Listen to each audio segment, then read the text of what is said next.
And let me say just a couple of other things, and then we'll take some questions from the reporters. So, number one, I think a lot of Americans wonder, why does Greenland matter so much? Why does the mission of this base matter so much to the American people? And I learned a lot about that today myself. Of course, you can read about it in a book, but I saw it up close and personal. And if, God forbid, to my fellow Americans, if a missile was fired from an enemy country or an enemy submarine into the United States, it is the people here before us who would give notice to our brave men and women further south in the United States to let people know what was coming and, God willing, to try to shoot it down and prepare for it. That's one of the things that we do at installations like this. We know that Russia and China and other nations are taking an extraordinary interest in Arctic passageways and Arctic naval routes, and indeed in the minerals of the Arctic territories. We need to ensure that America is leading in the Arctic, because we know that if America doesn't, other nations will fill the gap where we fall behind. So what you guys do is so critically important.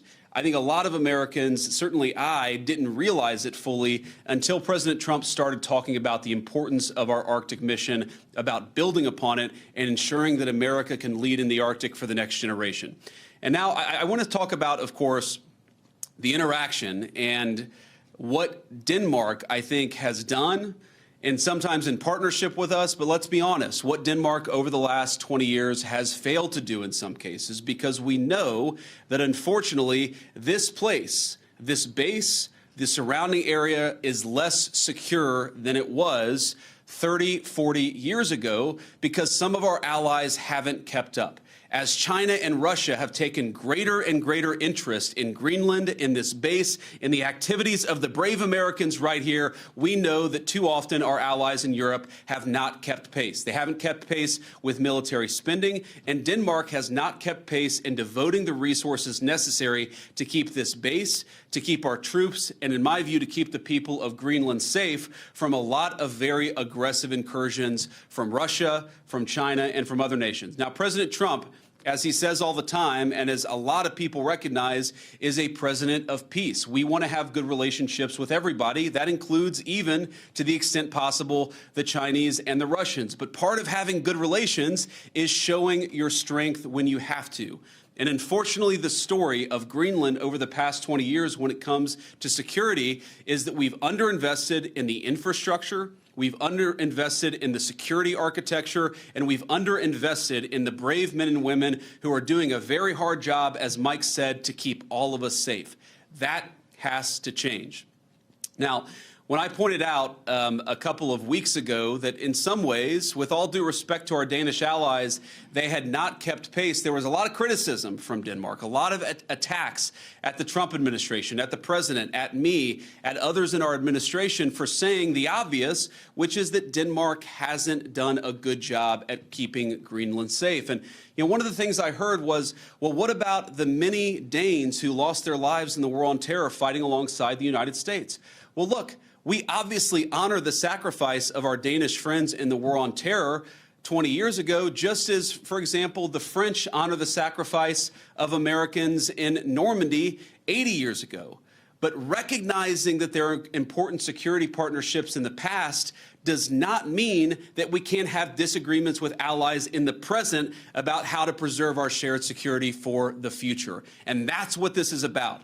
There is no amount of bullying, no amount of obfuscating, no amount of confusing the issue.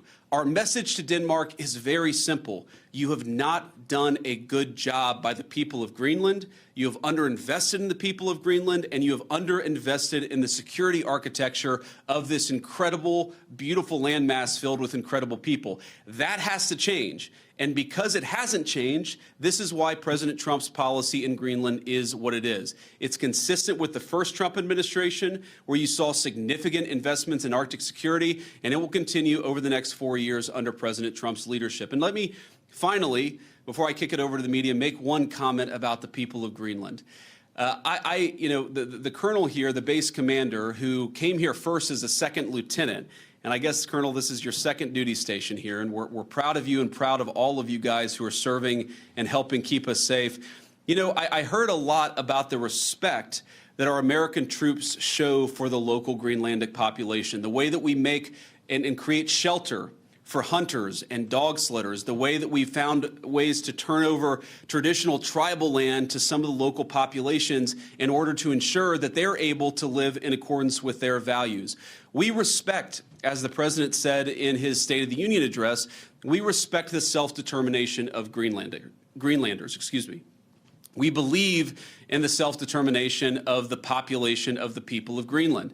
And our argument is very simple. It is not with the people of Greenland, who I think are incredible and have an incredible opportunity here. Our argument really is with the leadership of Denmark, which is underinvested in Greenland and underinvested in its security architecture. That simply must change. It is the policy of the United States that will change, and I'm proud to be able to stand here with so many brave Americans to better understand the security mission and better understand what you guys do each and every day. For that, I'm grateful. For your service, I'm even more grateful. I love you guys. I'm proud of you guys, and President Trump stands behind you and will for the remainder of his administration. Thank you all. God bless you.